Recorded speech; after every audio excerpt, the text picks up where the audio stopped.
Chair recognizes Mr. Khanna. Thank you, Mr. Chair. Mr. Chair, I find the Republican position in this hearing quite ironic because the Republicans are the party that are always touting local government, state government, local control, and not having federal overreach. So I want to explore actually one of your favorite topics on the other side of the aisle, the infamous mask mandates. I know how much you love them.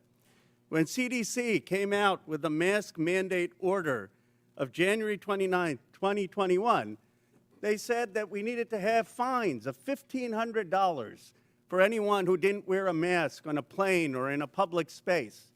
And they said that there needed to be referred criminally to the Transportation Authority if they violated it more than once.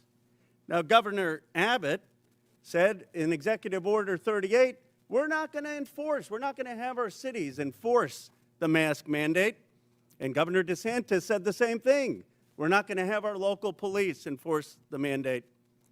I want to ask Mayor Adams and Mayor Wu, because you had slightly different views on the mask mandate, but Mayor Adams, you were actually praised in New York for saying we are going to take away some of these mask mandates earlier so businesses can open and there can be a revival in New York. Did you ever, in law enforcement, to your knowledge, enforce the CDC mask mandate and ask your law enforcement to fine people who didn't wear a mask $1,500? What we did was looked at the science and looked at how it will impact business, and after issuing warnings in education. But I think it's fair to say, Mayor, right, you never referred anyone to the Transportation Department for prosecution, and you never had local police out there saying we're going to fine people $1,500 with the CDC mandate. The goal was to always ensure that people will carry out the procedure, and we did several education and warning in the process. Mayor Wu, you were a great advocate of masks and looked at the science. Do you know if your city government actually ever used police resources to carry out the CDC or Transportation Department's mask mandate where they were fining $1,500 or referring for criminal prosecution? I am not aware of any incidents of someone in Boston having been fined or prosecuted for any mask-related issues. We certainly prioritize public health and saving lives, and so our role as a city was to provide positive communication, outreach, make sure there were signs and different community organizations that could go and remind people to stay safe and do their best to take care of each other and their families. As much of an advocate as you were for masks, and I was an advocate for masks, would you have been hesitant to order your law enforcement, your local police, to say if someone was violating those mask mandates that we need to cooperate and turn them over to the Transportation Department for prosecution? Would that have given you some pause if the federal government were saying use your police departments to fine people $1,500 and give us their records for criminal prosecution? Yes, it would have.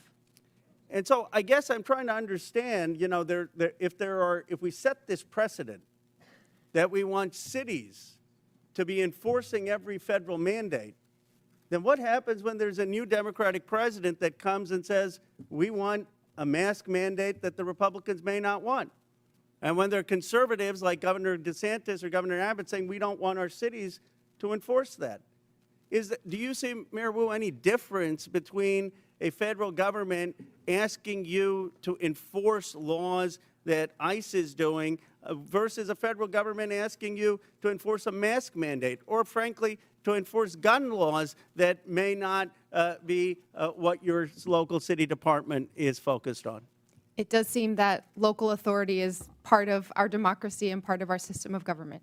Isn't the real issue here not one of immigration, but of federalism?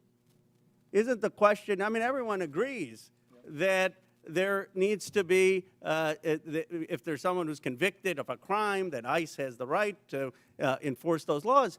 The question is just, are you going to have local governments in this country be beholden to every new president's directives and an arm for enforcing that?